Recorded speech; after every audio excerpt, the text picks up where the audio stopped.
प्रिय छात्रों, देखिए आपकी बोर्ड की परीक्षा 2024 फरवरी माह से प्रारंभ होने वाली है। उसको दृष्टिगत रखते हुए मैं आप सबको वही लगभग 20 दिन में ही पूरा पाठ्यक्रम पूरा कराऊंगा और उसका पूरा अभ्यास करा करके मेरा वादा है आप सबसे कि आपके 95% मार्क्स आएंगे ही आएंगे। बस समय निकाल के लगातार आप अभ्यास करते रहिए मेरे साथ।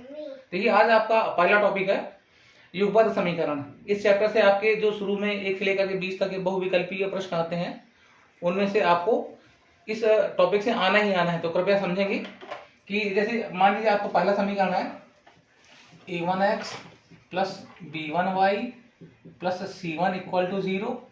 दूसरा समीकरण है आपका a2x प्लस b2y और प्लस c2 इक्वल टू 0।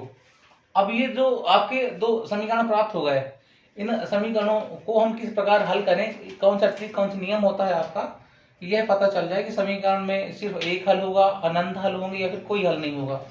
तो देखेंगे जरा ध्यान से कि यदि कंडीशन कुछ इस प्रकार से हो बेटा कि a1 upon a2 equal to b1 upon b2, अगर ये इक्वल को ये हो गया does not equal to a1 upon a2 does not equal to b1 upon b2, तब केवल एक हल होगा। केवल एक हल होगा का अर्थ यह होगा कि दोनों रेखाएं एक दूसरे को जिस बिंदु पर काटेंगी सिर्फ वही पॉइंट आपका कॉमन पॉइंट, वही उसका एक हल हो जाएगा। ये मान लीजिए एल है, ये आपका एम रेखा है। अच्छा, दूसरा कंडीशन क्या होता है? दूसरा कंडीशन ये है कि यदि a1 upon a2 equal to b1 upon b2 does not equal to c1 upon c2। अब बेटा यहाँ पर a1 b1 c1 ये सारे के सारे कांस्टेंट होते हैं, क्योंकि समीकरणों से ये a1 b1 x y के गुणांक का c1 आपका और c2 ये अलग के दो कांस्टेंट आते हैं। तो अगर आपकी कंडीशन कुछ इस प्रकार से है कि a1 अपॉन a2 बराबर b1 upon b2 does not equal to c1 upon c2, इस कंडीशन में समीकरण का कोई हल नहीं होता। समीकरण का कोई हल नहीं होगा। अगर इन रेखाओं का हम ग्राफ बनाएं तो दोनों रेखाएं समांतर हो जाएंगी। क्या होंगी?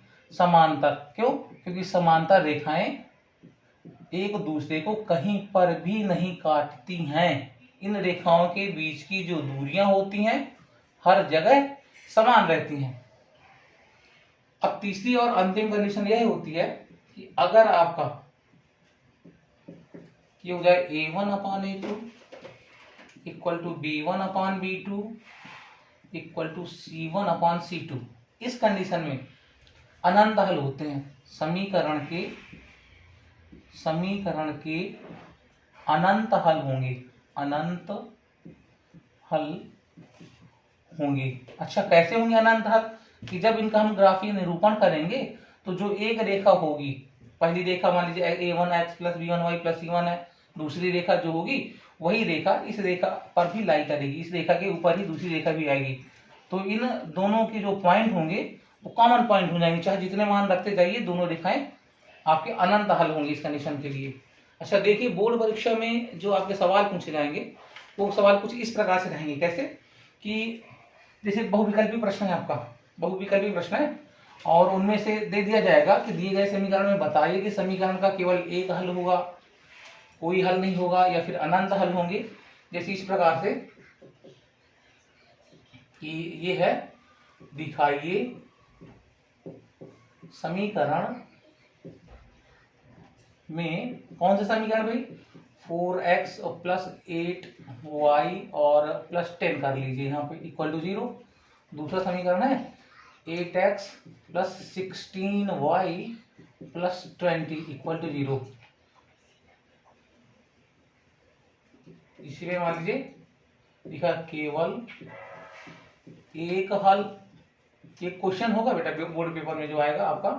दूसरा होगा आपका कोई हल नहीं और तीसरा अंतिम क्वेश्चन होगा, देख लीजिए, अनंत हल होंगे, अनंत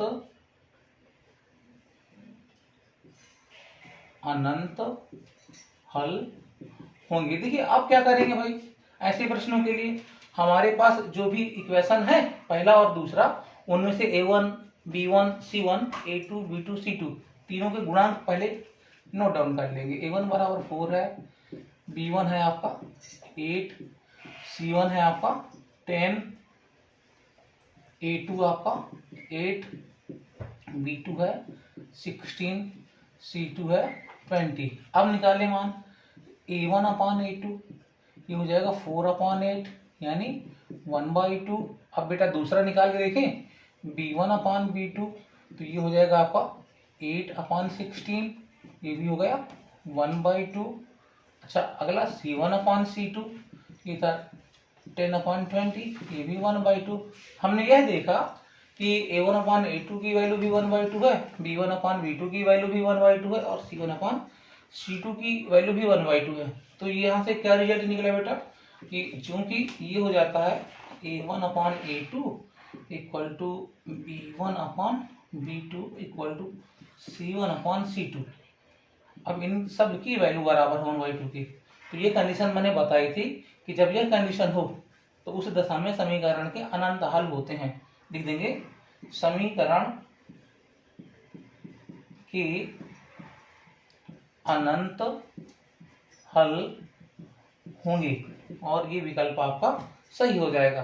तो इस प्रकार सारे टॉपिक्स आपको विधिवत पूरी तरह से रिवीजन करवाया जाएगा और आपका जो अनसॉल्व पेपर है लगातार 10 ईयर्स के वो भी सॉल्व किए जाएंगे। बस आप लोग सहयोग करिए, चैनल को सब्सक्राइब कर दीजिए और लाइक कर दीजिए।